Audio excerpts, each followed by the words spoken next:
इस वक्त की बड़ी खबर एलएसी पर भारतीय सेना ने अपनी स्थिति मजबूत कर ली है। पेंगोंग लेक के नॉर्थ बैंक पर चीन ने फिंगर 5 और फिंगर 6 पर बेस जरूर बना लिया है, लेकिन चोटियों पर भारतीय सेना डटी हुई है और फिंगर 4 की चोटी पर होने की वजह से भारत को बढ़त मिली हुई है। ऊंचाई पर सेना की मौजूदगी से भारत का अपर हैंड है और चीन की सेना बैकफुट पर। और यहां भारत ने चीन की साजिश को पूरी तरीके से नाकाम कर दिया है।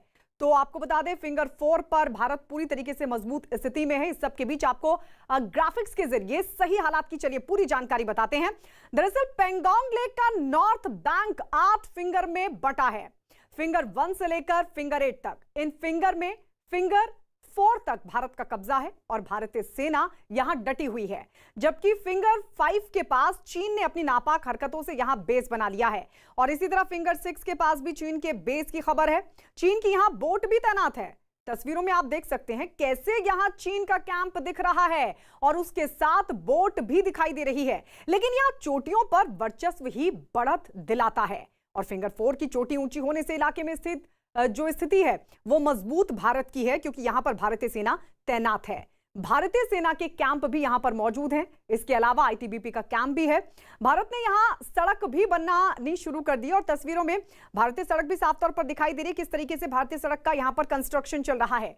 चोटियों पर भारतीय सेना तैनात है और सेना ने अपनी स्थिति मजबूत कर ली है। साफ है, चीन की सेना के पास पीछे हटने के अलावा कोई दूसरा रास्ता नहीं बचा है। अब आपको बताते हैं कि भारतीय सेना ने यह कामयाबी आखिर कैसे हासिल की और चीन को कैसे दी मात। पेंगोंग लेक के नॉर्थ बैंक पर फिंगर 5 पर नीचे चीन है और फिंगर 6 के पास भी चीन का बेस है। फिंगर 4 के पास भी चीन का बेस है, लेकिन चोटी पर भारतीय सेना है, इसलिए बढ़त हमें हासिल है। साथ ही फिंगर 3 की चोटी पर भी भारतीय सेना ही तैनात है। पेंगोंग लेक के साउथ बैंक पर ब्लैक टॉप पर भारतीय सेना का कब्जा है। चोटी से चीन के कैंप पर भारत की पैनी नजर है और भारतीय सेना के आगे चीन पूरी तरह बेबस है। चलिए हम सीधे ले ही रुक कर लेते हैं। संदीप बोल हमारे सहयोगी हमारे साथ जुड़ गए हैं। संदीप, चीन की हरकत, फिंगर 6 की बात करें या फिंगर 5 की बात करें, उस पर भारत की तैयारी क्या? देखिए, भारत तो अभी पूरी तरीके से उन सब इलाकों में अपने डोमिनेशन को बना रहा है जो कि हमारे अधिकार क्षेत्र में हैं, और कुछ ऐसे डिस्प्यूटेड इलाके हैं जो कि फिंगर 4 से लेकर फिंगर 8 तक, जिसको कि चीन डिस्प्यूटेड मानता है, हालांकि वो हिस्सा हमारा है। तो ऐसे में वो फिंगर 8 से लेकर फिंगर 5 तक आके बैठा हुआ है। इससे पहले जो है फिंगर 8 के दूसरी तरफ सिरजाप प्लेन्स है, वहां तक जो है चीन की सेना रहती थी और उसके बाद थोड़ा थोड़ा ये पेट्रोलिंग के लिए आते थे। लेकिन अब इस साल जो है इन्होंने सारी हदें पार करते हुए फिंगर 8 से उठकर सीधा फिंगर 4 पर पहुंच चुके हैं।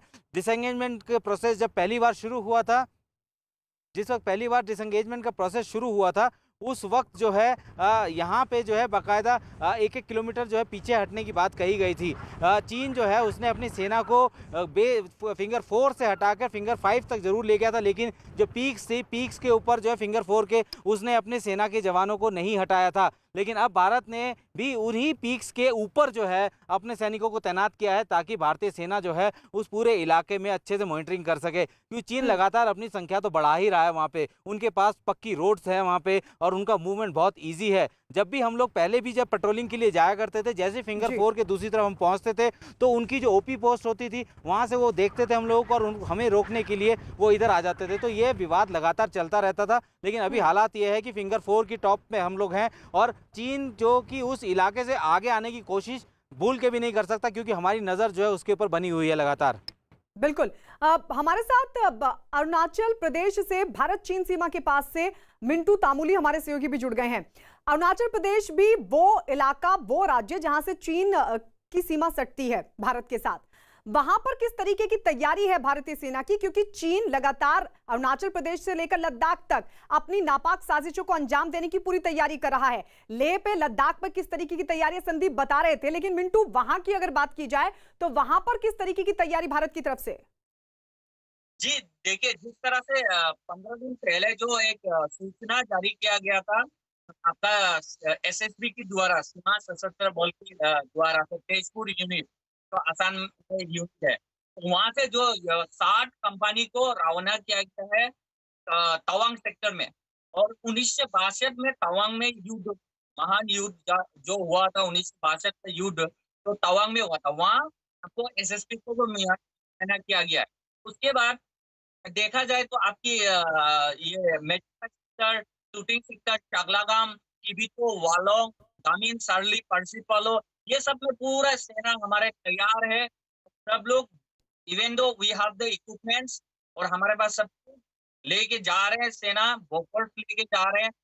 हमारे पास फोटो भी है और हमारे सेना जो तवांग सेला पास में टनल बन रहा है 2.9 किलोमीटर के, हम्म वहां बन रहा है। तो हमारा तैयारी पूरा वो है और हमारे यहाँ के जवान पूरा तैनात है और यहाँ जी के जवान से लेके यहाँ के जो स्थानीय जो पब्लिक है, यहाँ के जो रेसिडेंट है, वो पूरा तैयार में है चीन जी को मुंह तोड़ जवाब देने के लिए। और ये 5 युवक जो भारत से जो अगवा किया गया था चीनी सैनिक ने, जी वो बैकफुट आके हमको बैकफुट पर आना पड़ा। बिल्कुल मिंटू, समझ रहे हैं आपकी जी। बात कि वो वहां के जो तमाम इलाके हैं वहां पर भी भारतीय सेना पूरी तरीके से तैयार है, यानी अरुणाचल प्रदेश से लेकर लद्दाख तक भारत की तैयारी पुख्ता है चीन को जवाब देने के लिए। इस सब के बीच आपको बता दें, एलएसी पर तनाव के बीच भारत और चीन के बीच आज कमांडर स्तर की बातचीत नहीं। दोनों देशों के बीच लगभग हर दिन होने वाली बैठक आज नहीं होगी। भारत और चीन के बीच सीमा पर तनाव बढ़ने के बाद दोनों देशों की सेनाओं के बीच कमांडर स्तर की बातचीत होती है, लेकिन आज ये बैठक नहीं होगी, आज ये बातचीत नहीं होगी। कमांडर स्तर की जो बातचीत है वो लगातार चल रही है, आपको बता दें, लेकिन अब ये जानकारी मिल रही है कि हर दिन होने वाली बैठक आज नहीं होगी। ये बेहद महत्वपूर्ण जानकारी, वो भी तब जब लगातार चीन भी इस बात को कह रहा है कि बातचीत होनी चाहिए। हालांकि उसका दोगला रवैया है, वो एक तरफ बातचीत की बात करता है और दूसरी तरफ साजिश भी रचता है, धमकी भी देता है। लेकिन इस सब के बीच दोनों देशों के बीच बातचीत का ये जो सिलसिला था वो बना हुआ था, लेकिन अब बड़ी जानकारी है कि आज ये बैठक नहीं होगी। और आपको बता दें कि फिंगर 4 गंवाने के बाद चीन ने फिंगर 5 पर झील के एकदम नजदीक अपना बड़ा मिलिट्री बेस तैयार किया है। अंदेशा यह कि चीन इन कैंप से बायोलॉजिकल वेपन का इस्तेमाल कर सकता है। इसका इशारा चीन का सरकारी मीडिया भी कर चुका है कि चीन बायोलॉजिकल वेपन इस्तेमाल करने की तैयारी में है। चीन का सरकारी अखबार ग्लोबल टाइम्स उसी वक्त से जंग की धमकी दे रहा है जब से मॉस्को में दोनों देशों के विदेश मंत्रियों के बीच शांति बहाली पर सहमति बनी है। ग्लोबल टाइम्स के संपादक ने इशारों में भारतीय सेना पर कोरोना अटैक की धमकी भी दी है। चीन के सरकारी मीडिया ने खुलेआम वायरस वॉर की धमकी दी है। सवाल ये कि क्या चीन एलएसी पर कोरोना बम ले आया है और क्या यह कोरोना बम नए मिलिट्री बेस में रखा गया है। यह तो तय है कि चीन कोरोना को युद्ध में इस्तेमाल करने के लिए हथियार बना चुका है, जिसका खुलासा अमेरिका के प्रोफेसर डॉक्टर फ्रांसिस बॉयल ने किया है।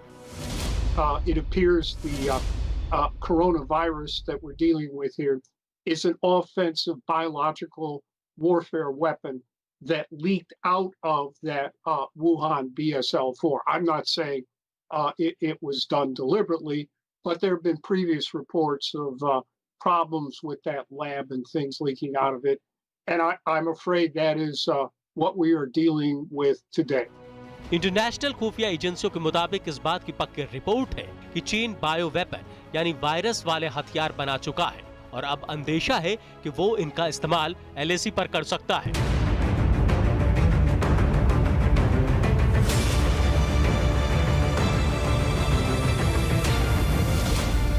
पेंगोंग के फिंगर 5 पर चीन ने अपना एक बड़ा सैन्य अड्डा तैयार किया है। इस अड्डे में चीन के हजारों सैनिक और युद्ध में इस्तेमाल में लाए जाने वाले साजो सामान रखे गए हैं, जिनमें बड़ी तोपें, आर्टिलरी गन्स और आर्टिलरी के दूसरे हथियार जैसे कि रॉकेट लॉन्चर और मिसाइल लॉन्चर भी तैनात किए गए हैं। अब सवाल ये कि क्या चीन ने इस बेस में वायरस वाला बायोलॉजिकल वेपन भी तैनात किया है। यह आशंका खुद चीन के सरकारी मीडिया की धमकी के बाद बढ़ गई है। चीन का सरकारी मीडिया लगातार जंग की धमकी दे रहा है। इसमें सबसे आगे है चीन का प्रोपेगेंडा और फेक न्यूज फैलाने वाला अखबार ग्लोबल टाइम्स, जो लगातार चीन के हथियारों के वीडियो पोस्ट कर रहा है। ग्लोबल टाइम्स की धमकी से लगता है कि चीन इन हथियारों के दिखावे की आड़ में वायरस वॉर छेड़ने की तैयारी कर रहा है। यह आशंका ग्लोबल टाइम्स के संपादक के ट्वीट से बढ़ गई है। हो शिजिन ने ट्विटर पर लिखा है कि अगर भारतीय सेना पेंगोंग झील के दक्षिणी किनारे से नहीं हटी तो पूरी सर्दी चीन की सेना वहीं डटी रहेगी। भारत का सैन्य तंत्र कमजोर है, उसके कई सैनिक कड़ाके की ठंड या कोरोना में मर जाएंगे। अगर दोनों देशों के बीच युद्ध हुआ तो भारतीय सेना जल्दी ही हथियार डाल देगी। इस ट्वीट में गौर करने वाली बात है कोरोना का जिक्र। ग्लोबल टाइम्स के संपादक ने इशारों में वायरस वॉर की धमकी दी है, यानी चीन वायरस वॉरफेयर शुरू कर सकता है। अमेरिकी प्रोफेसर का दावा है कि चीन ने कोरोना वायरस से युद्ध का हथियार बना लिया है। चीन ने वुहान लैब में सॉर्स वायरस पर रिसर्च कर नोवल कोरोना वायरस तैयार किया है। चीन के वैज्ञानिकों ने सार्स के जीनोम बदलकर नोवल कोरोना वायरस बनाया है। प्रोफेसर का कहना है कि वुहान की लैब में बायोलॉजिकल वेपन पर रिसर्च हुई है। It does seem to me that the Wuhan BSL-4 is the source of the coronavirus. Yes, and my guess is that they were researching SARS and they weaponized it further by giving it gain of function properties, which means it could be more lethal. And indeed, the latest report now is its 15% fatality rate, which is more than SARS, and 83% infection rate. So typical gain of function, it travels in the air. So it could reach out maybe 6 feet or more from someone emitting a sneeze or a cough. Likewise, this is a specially designated WHO research lab. So the WHO is in on it, and they knew full well what was going on there. America के लिए biological weapons act तैयार करने वाले doctor Francis ने यह भी दावा किया है कि चीन ने पूरी दुनिया में वायरस फैलाकर टेस्ट किया और अमेरिका अभी तक उसकी मार झेल रहा है। I drafted the U.S. domestic implementing legislation for the Biological Weapons Convention that was approved unanimously by both houses of the United States Congress, signed into law by President Bush Sr., that it appears the coronavirus that we're dealing with here is an offensive biological warfare weapon that leaked out of that Wuhan BSL-4. ये साबित हो चुका है कि चीन corona virus को पूरी दुनिया में फैला चुका है। सभी देशों को इससे बहुत नुकसान भी हुआ है। अब चीन कोरोना वायरस को LAC पर वॉरफेयर के लिए इस्तेमाल करने की साजिश रच रहा है। ये वीडियो भी ग्लोबल टाइम्स के संपादक हो शिजिन ने ट्वीट किया है। इसमें दिखाया गया है कि किस तरह से ड्रोन्स के जरिए ऊंचाई पर बैठे चीन के सैनिकों तक खाना पहुंचाया जा रहा है। लेकिन इंटेलिजेंस ने अंदेशा जताया है कि चीन इन ड्रोन्स के जरिए विस्फोटक या फिर वायरस बम भी LAC के नजदीक फोड़ सकता है। चीन के खाना पहुंचाने वाले ड्रोन खतरनाक साबित हो सकते हैं। इन ड्रोन के जरिए बम भी गिराए जा सकते हैं। इन्हीं ड्रोन से LAC पर कोरोना वायरस भी फैलाया जा सकता है। स्वार्म नाम की एक तकनीक से ये ड्रोन कंट्रोल किए जा सकते हैं। स्वार्म तकनीक के जरिए सभी ड्रोन को अलग अलग तरीके से चलाया जा सकता है और ये छोटे ड्रोन ऊंचाई वाले इलाकों में भी लैंड कर सकते हैं।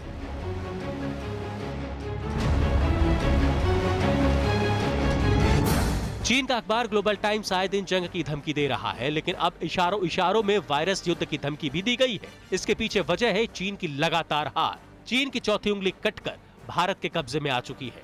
हथियारों के साथ LAC पर बैठा चीन दर्द से करा रहा है और इसीलिए चीन का मीडिया वायरस वॉर की धमकी दे रहा है।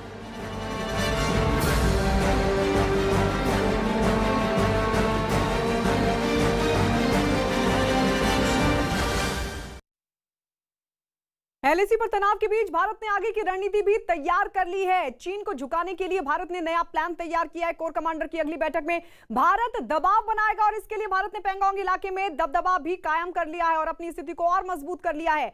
भारत की रणनीति है कि अप्रैल से पहले की स्थिति में जाने के लिए चीन मजबूर हो जाए और उसके लिए वो सभी कदम उठाए जाए ताकि अप्रैल वाली स्थिति बहाल करने के लिए चीन हर तरीके से मजबूर हो जाए।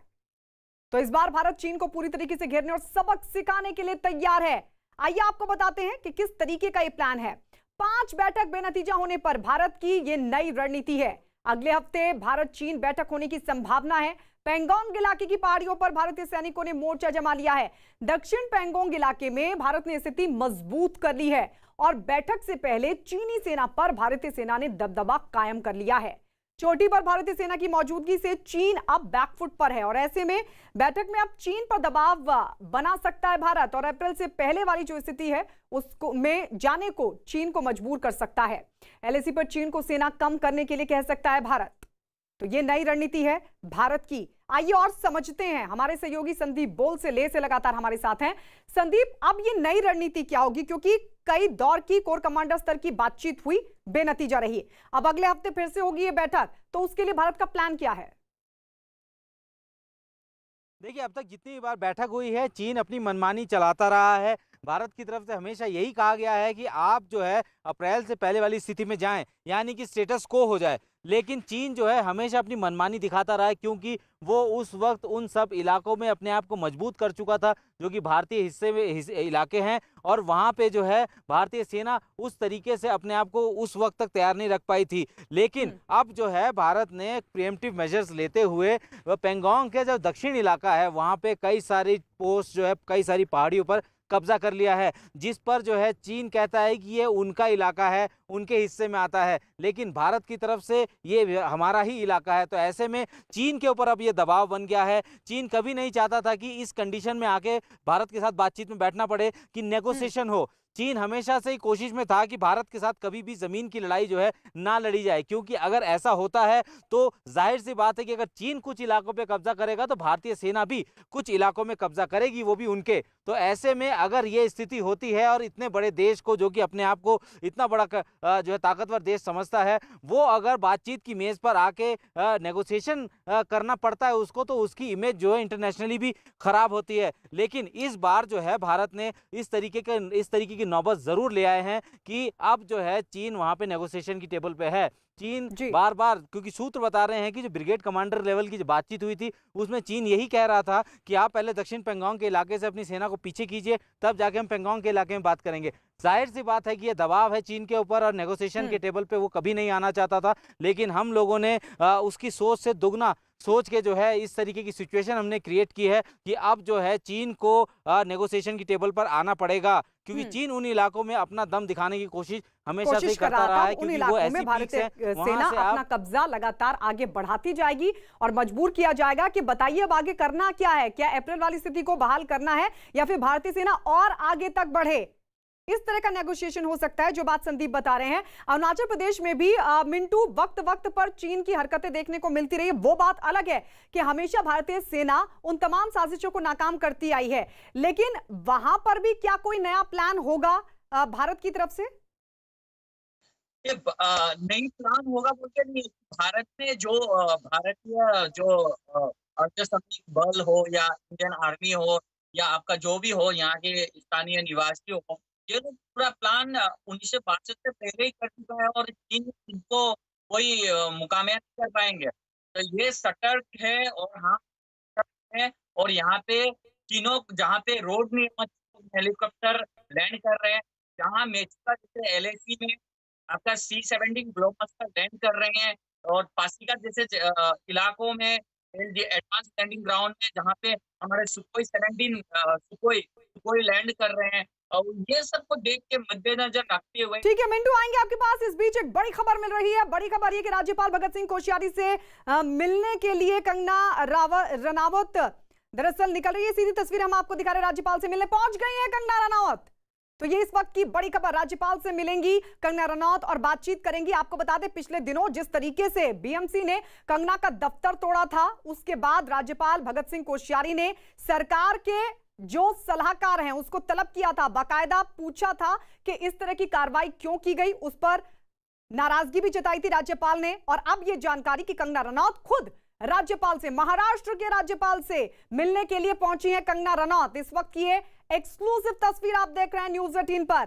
राजभवन पहुंच चुकी है कंगना रनौत, जो राज्यपाल भगत सिंह कोश्यारी से मिलेंगी, उनसे बातचीत करेंगी, क्योंकि राज्यपाल भी उनके दफ्तर को तोड़े जाने को लेकर नाराजगी जता रहे थे। बाकायदा उन्होंने सीएम के सलाहकार को तलब भी किया था और पूछा था कि आखिर इस तरीके की कार्रवाई क्यों की गई। इस सब के बीच आज जब राज्यपाल से मिलेंगी कंगना रनौत, तो किस तरीके की बातचीत है, हम सीधे रुक कर लेते हैं हमारे सहयोगी अभिषेक की तरफ, जो इस वक्त राजभवन के बाहर से हमारे साथ जुड़ रहे हैं।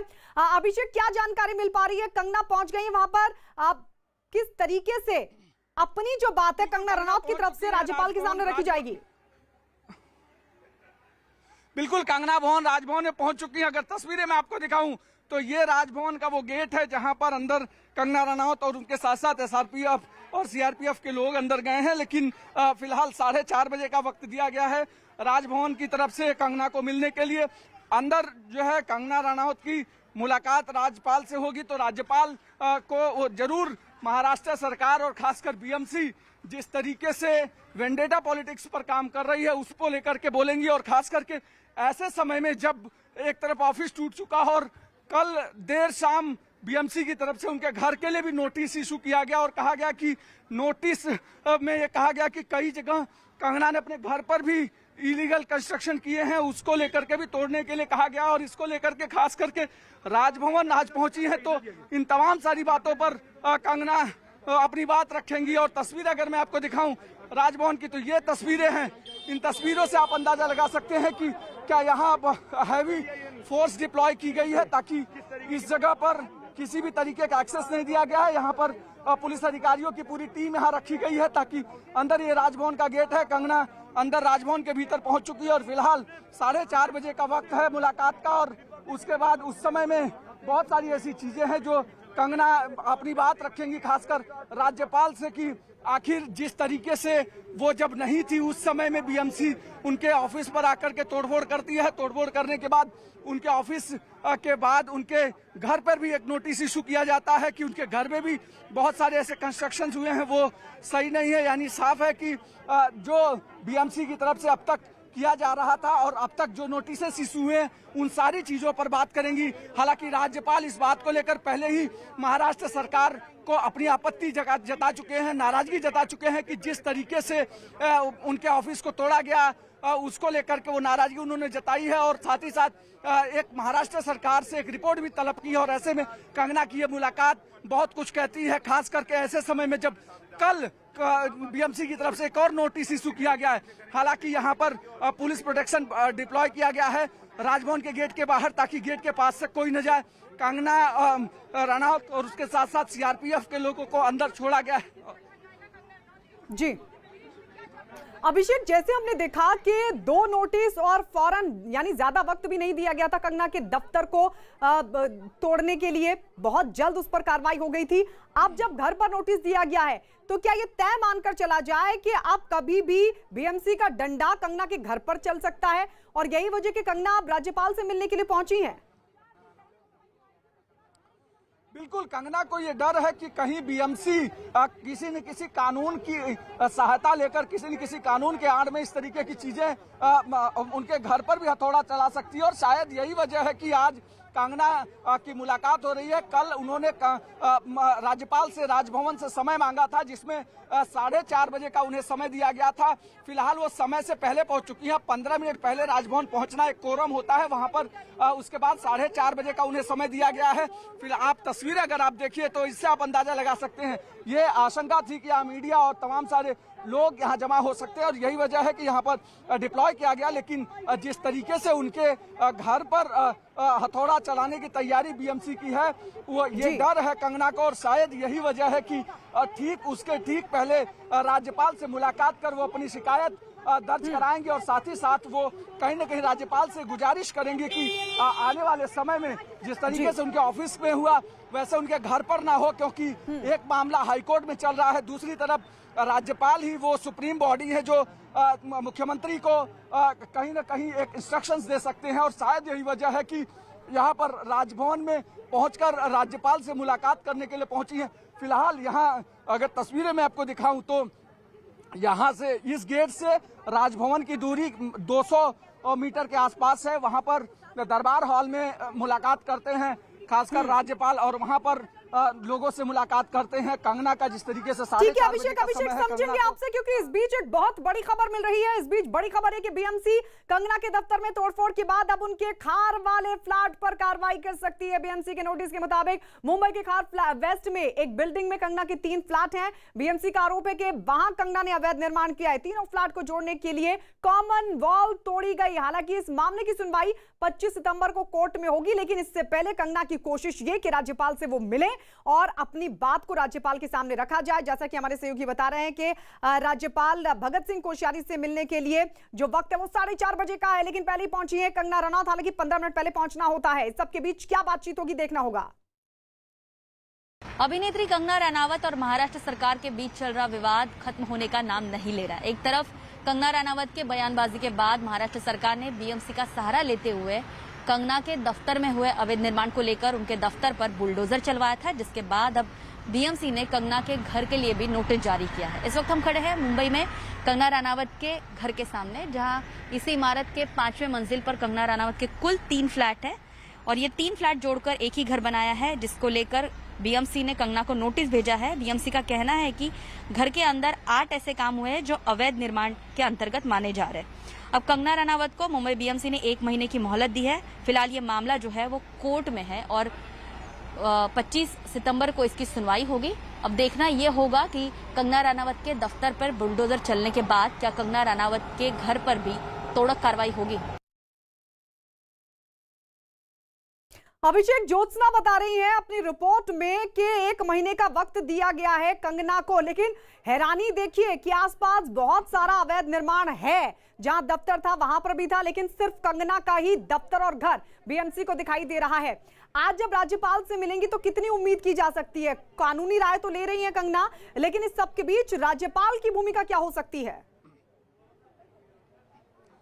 देखिए, राज्यपाल की एक महत्वपूर्ण भूमिका है, क्योंकि 480 ऐसे कंस्ट्रक्शंस हैं, खास करके बांद्रा पाली हिल इलाके में, जिस इलाके में कंगना रहती है और उनका ऑफिस है। 480 कंस्ट्रक्शंस ऐसे हैं जिनको पिछले 1 महीने के भीतर इलीगल कंस्ट्रक्शन करने के लिए नोटिस दिया गया और ऐसे में उन्हें उम्मीद है कि वो 480 कंस्ट्रक्शन या तो तोड़ने के लिए राज्यपाल इंस्ट्रक्शन देंगे या फिर ये भी कह सकते हैं कि महाराष्ट्र के अधिकारियों को और बीएमसी पुलिस कमिश्नर को और साथ ही साथ बीएमसी कमिश्नर को कह सकते हैं कि वो फिलहाल उनके स्ट्रक्चर को एज इट इज रखे, क्योंकि मामला कोर्ट में है और ऐसे में कोर्ट जब तक डिसाइड नहीं करता है तब तक चीजें नहीं हो। और साथ ही साथ वो ये भी कह सकते हैं कि जो भी कंस्ट्रक्शन हुए हैं उसको लेकर के प्रॉपर परमिशन कंगना ले, तब तक उन्हें वरीयता दी जाए, उन्हें सहूलियत दी जाए। लेकिन जिस तरीके की वेंडेटा पॉलिटिक्स खास करके पिछले कुछ दिनों से सामने आई है, जो प्रतिरोध की पॉलिटिक्स है, उसको लेकर के कहीं न कहीं